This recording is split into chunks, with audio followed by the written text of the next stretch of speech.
शुभ प्रभात। श्रद्धा और भक्ति के जागरण से तुलसीदास जैसे लोग पैदा होते हैं।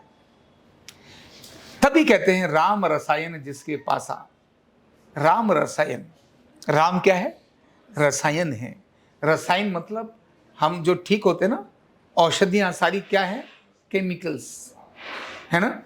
तो रसायन, शरीर में भी जितनी क्रियाएं होती हैं उनको क्या बोलते हैं? रासायनिक क्रिया। तो रसायन शरीर को विकसित करने में रसायन की बहुत बड़ी भूमिका है। तो राम रसायन जिसके पासा, सदा रहे रघुपति के दासा। तो तुलसीदास ने राम, श्री राम, जय राम का नाम जाप कर सोचिए कितना बड़ा जीवन में परिवर्तन हुआ।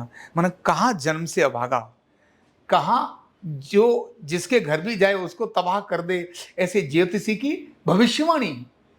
एक ज्योतिषी ने भविष्यवाणी कर दी, तुलसीदास ये जहां भी जाएगा बालक उड़ा देगा, तूफान मचा देगा, है ना। और जिसको अभी छोटी सी कोई टोक दे, रोक दे, अपमान मान करके लोग बैठ जाते हैं, आत्महत्या करने के लिए लोग चल पड़ते हैं। लेकिन तुलसीदास ने आत्महत्या नहीं करी। करी क्या? तुलसीदास ने आत्महत्या नहीं की। मां मर गई, जिस दाई ने उसको पाला 10 साल की उम्र में, वो भी मर गई। घरों से लोगों ने बाहर कर दिया, भूख के मारे तड़प रहा है, फिर भी मृत्यु कमाल है। लेकिन गुरु भक्ति, सच्ची श्रद्धा। और तभी कहते ना कि जो गुरु का वाक्य है, मंत्र मूलम गुरु वाक्यम, है ना। मंत्र मूलम गुरु वाक्यम, गुरु का वाक्य को ही उसने मंत्र मान लिया।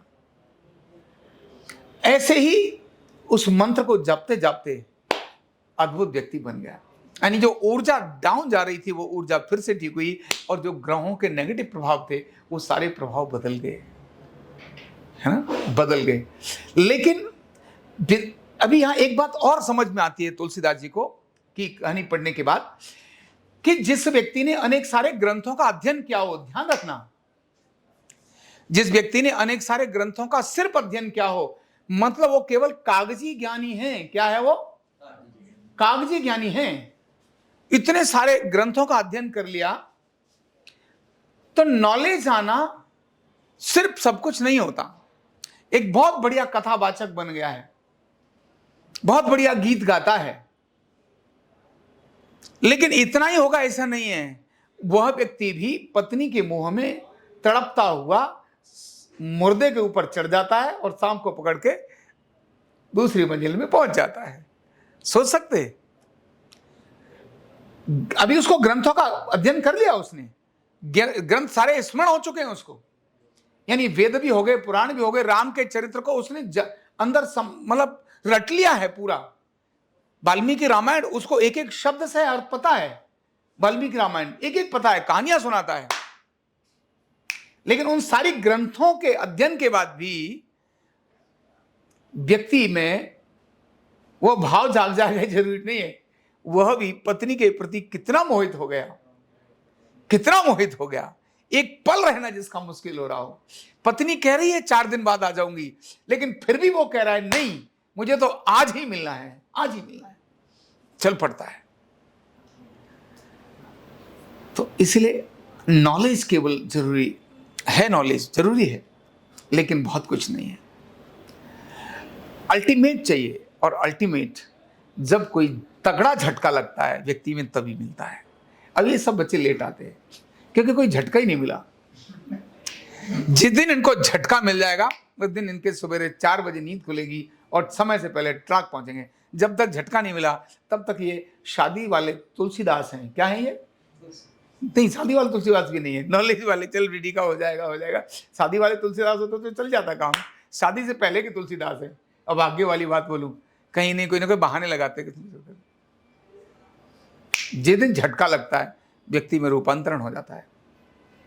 झटका लगा था, भूखा मर गया, गुरु की शरण में गया, राम जपने लगा।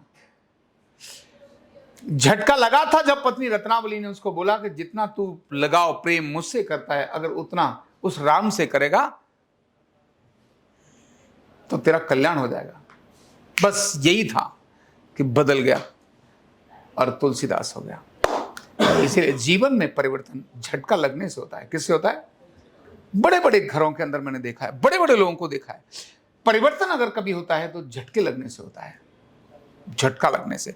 और अभाव व्यक्ति को प्रगति का कारण होता है। ध्यान रखना, लोग अभाव में रोते हैं, हाय गरीबी, हाय गरीबी, हाय कुछ नहीं है, क्या करूं क्या करूं, हाय रोते हैं। अभाव आपकी प्रगति को रोक नहीं सकता। ज्ञान और गरीबी, ध्यान रखना, क्या बोला मैंने? ज्ञान और गरीबी पर जाति का अधिकार नहीं है, जाति लिखी हुई नहीं है। ज्ञान और गरीबी की कोई जात नहीं होती है। ज्ञान तो किसी को भी हो सकता है और गरीब भी कोई हो सकता है। एक बहुत बड़े घर में पैदा होने वाला बालक वो अज्ञानी हो सकता है, जरूरी नहीं वो पढ़ा लिखा होगा। देखा है बहुत से पढ़ाई नहीं, 12वीं नहीं पास करी, पाप करोड़पति था, बालक ने 12वीं नहीं पास करी। हम जानते हैं ऐसे बहुत सारे लोगों को, आज भी दुनिया के टेलीविजन पर रूटीन में आते रहते हैं ऐसे लोग, इनका अध्ययन के नाम पर कुछ भी नहीं था।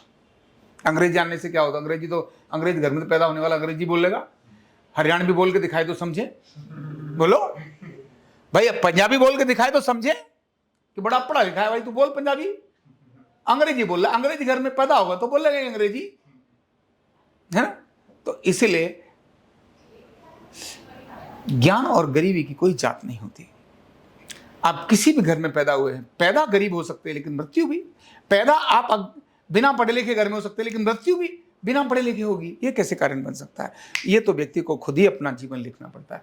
यही तुलसीदास के जीवन से हमारे को देखने को मिलता है कि जब व्यक्ति खुद अपना जीवन लिखना शुरू करे, काम करना, कर्म करना, मुझे वो वहां पहुंचना ये नहीं, कर्म करना शुरू करो, अपने आप वहां पहुंच जाओगे, अपने आप पहुंच जाओगे। वो झटके लगेंगे, परीक्षाएं होंगी, संकट आएंगे, आपके अपने आप को त्यागने के लिए तैयार हो जाएंगे, आपके अपने आप को त्यागने के लिए तैयार हो जाएंगे। उस समय पर भी आपने अपने उस पराक्रम को छोड़ा नहीं, तब परिवर्तन हो जाएगा, बदल जाएगा। इसलिए खुद ही को कर बुलंद इतना, खुदा बंदे से आप पूछे, बता तेरी रजा क्या है।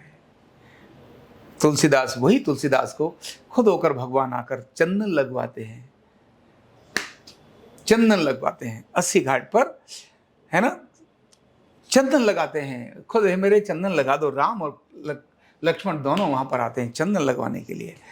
तुलसीदास चंदन लगा दो। हनुमान जी कहते हैं, अरे भाई पकड़ ले, यही है तेरे जिनको तू तलाश रहा था। हनुमान जी कहते हैं, क्योंकि हनुमान जी से तो उनकी बातें होती रहती थी तुलसीदास जी की। हनुमान जी को, तुलसीदास जी ने हनुमान जी को कहा कि मुझे जरा उनके दर्शन तो करा दो, तो समझ में आता, आप तो परम भक्त हो। बोले करा दूंगा। एक दिन वो घोड़े पर आए, वहां से निकल कर जा रहे थे, 2 घोड़े सुंदर से, लेकिन उन्होंने जाने दिया, वो समझ ही नहीं पाए। हनुमान जी बोले, वो ये गए ना, यही तो थे। बोले बाबा निकल गए, अब क्या करूं, मैं सब पहचान ही नहीं पाया, दोबारा प्लीज प्लीज एक बार और। तो हनुमान जी ने फिर कहा, ठीक है, बता दिया, उस घाट पर जाओ, वहां पर होगी तुम्हारी मुलाकात। वहां तुलसीदास जी, और बता दिया, तो जितने लोग आएंगे इनमें राम और कृष्ण लक्ष्मण होंगे। तो वो तुलसी घिस करके चंदन लगा रहे थे। राम जी ने आकर वहां पर चंदन लगवाया, है ना। तो खुद ही को कर बुलंद इतना, खुदा बंदे से आप पूछे, बता तेरी रजा क्या है। अध्ययन करिए, डूब जाइए, लग जाइए एक विषय पर, एक चीज पर, और ठान लीजिए। फिर आपको आलस आपके जीवन में क्यों आलस? आलसी के लिए तो कोई स्कोप ही नहीं है, आलस क्यों? तो आलस्य कुतो विद्या, अविद्यस्य कुतो विनम, अधनस्य कुतो मित्रम, अमित्रस्य कुतो सुखम। तो आलसी को सुख तो मिल ही नहीं सकता, वो थोड़े समय के लिए होगा, लेकिन जिंदगी भर का दुख होगा। इसीलिए क्या करना है? हेलो, क्या करना है? आलसी बनना है। क्या करना है? हाँ, आलसी नहीं बनना है। तो तुलसीदास जी की इस महान कहानी से हमारे को ये समझ में आना बहुत जरूरी है। Thank you so much.